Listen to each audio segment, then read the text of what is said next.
when we look at Indian temples, the start point of Indian temples, the structural temples that we see, starting from 1st century BC, we get structural evidences of temples. And eventually, by 5th, 6th century, we get sites like Pattadakkal, Aihole, Badami, or even in North India, we have Udaygiri, which is in Madhya Pradesh. All these sites were experimenting with temple architecture. So, how a temple should be, what is the language, architectural language of a temple. So, the overall aim of constructing temple is it is a replica of a macrocosm or the universe into a microcosm. And there are many permutation combinations which these sthapatis have experimented with, and that these sites show us all these experiments. And eventually, by the end of 8th century, we see a good model of a temple, fully constructed, fully developed temple in India. But after 8th century, we get a larger temples in history of temple architecture, like Brihadeshwara temple, Gangaikonda Cholapuram. These temples are more public temples. These are like, royal temples, because these are not only because these are constructed by royal family, but these were constructed to accommodate more and more people in the premises of a temple. Yeah.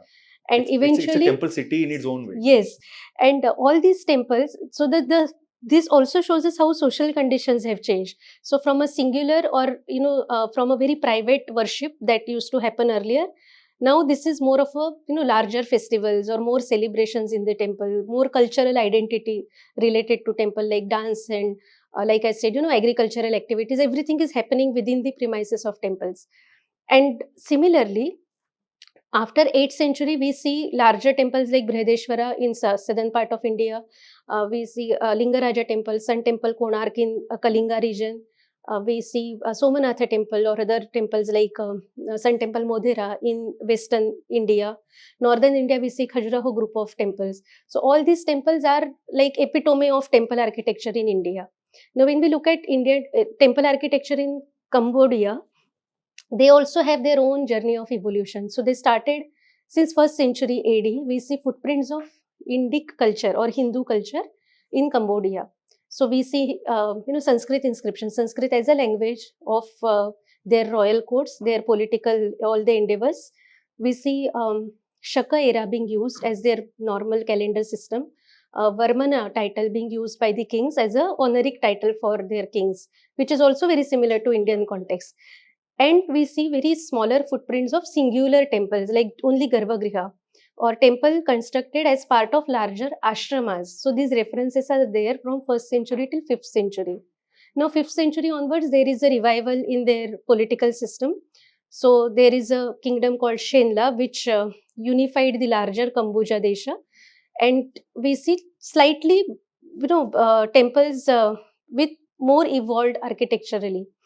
These evolved temples have Garbhagriha Mandapa, Mukha Mandapa, enclosure wall. So slightly better off architecturally than earlier temples, which are just Garbhagriha temples. But after 8th century, they also have a political shift. And now there is a king called Jayavarmana II. He shifts from Java to Cambodia. He declares himself as a Chakravarti Samrat of Kambuja Desha.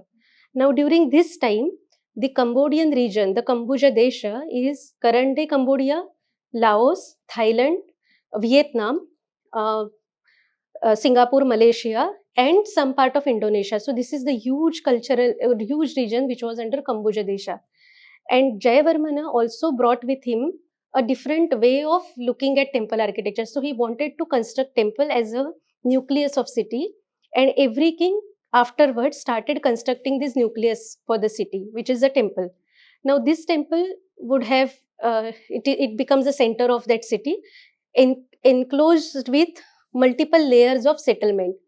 And all of this is abiding by the rules of temple construction or city planning principles, which are given in our Shastras, which are followed in India. And they have modified it suiting the culture, the landscape of that place. So we see some amalgamation of local landscape with Shastras overlapped on it, a different city form which is exact square in shape. At the center of it is temple, which will be constructed on a higher platform, or they will construct a platform to have it on a higher locus. And that's how these temple cities are constructed after 802 AD. So he actually wanted to sanctify the whole land of Kambuja Desha using temple as a medium to do it.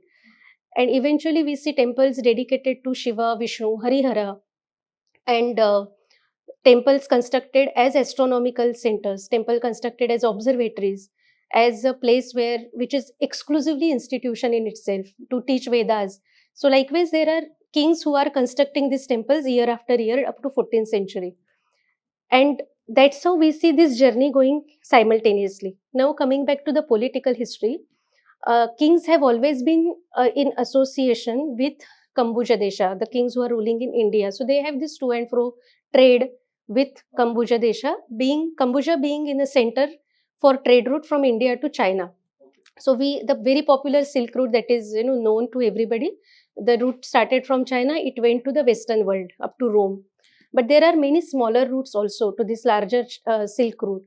So these smaller routes are either sea routes, so China, Southeast Asia, India, and then through inland port it will go to the western coast of India, and then it will go to Rome.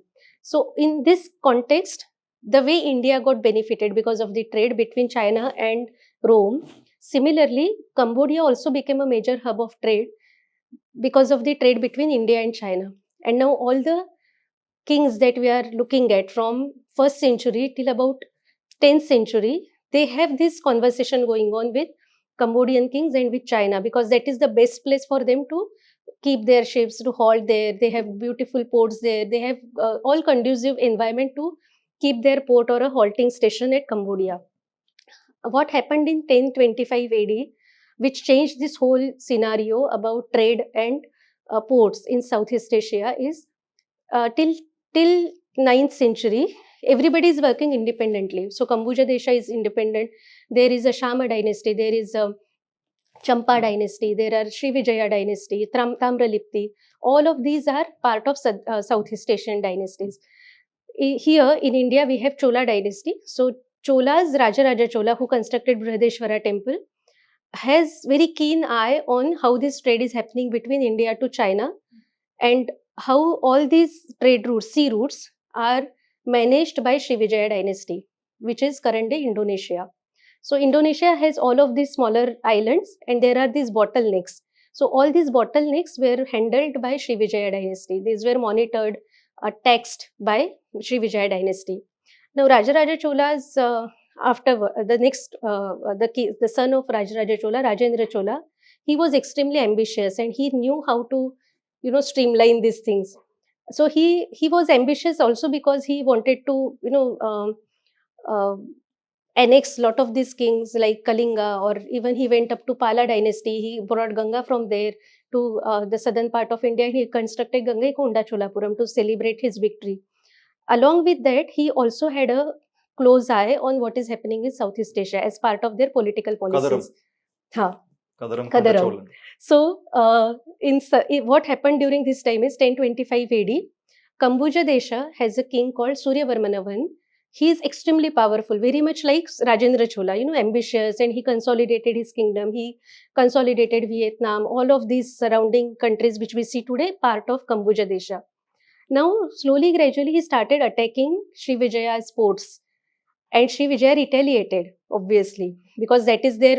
Sri Vijaya is known for it is a sea faring kingdom. They are ruling from sea because they are owning up all these ports in Southeast Asia. So, as Khmer king Suryavarmana I started attacking ports of Sri Vijaya along with Tamralipti dynasty, they retaliated this attack. Now, during this time, to support Khmers, Rajendra Chola started his naval expedition towards Southeast Asia, and he conquered these. He defeated Srivijaya dynasty, and this benefited Khmers in a way. So Khmers and Cholas, though they were not direct in alliance, but because of the expedition which happened from southern part of India, Coromandala coast to the Srivijaya dynasty, these Srivijaya and Tamralipti got defeated. Eventually, Khmers and Cholas, they got control of all these ports and all these bottlenecks which were very prominent, important, significant for the trade between India to China. And they made a lot of these policies eventually. They made Nagapattinam a free port. They made, these import-export policies very clear between India and Southeast Asia, which is Khmers now, and China. And all of this, because of this political change, 1025 onwards, for next 50 years, all the ports were under control of Cholas and Khmers, directly or indirectly. And that is the time when we see larger temples getting constructed in both the regions. And this prosperity, which is gained because of the trade, control on these, the ports which are there, import export became very frequent between China and Southeast Asia to India, again to Rome.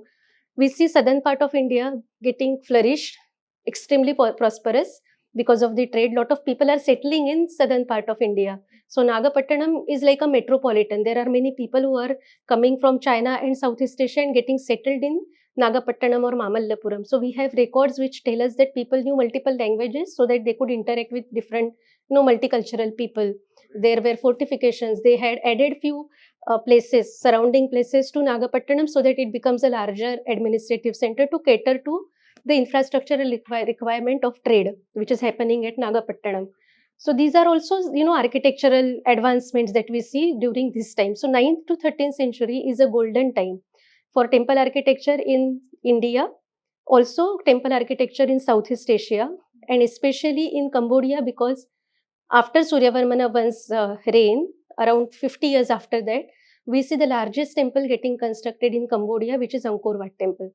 Exactly after 53 years of Suryavarmana I's death, and that is how these political will, their understanding of the geopolitics of that period, understanding of commercial policies that they could devise to enhance prosperity.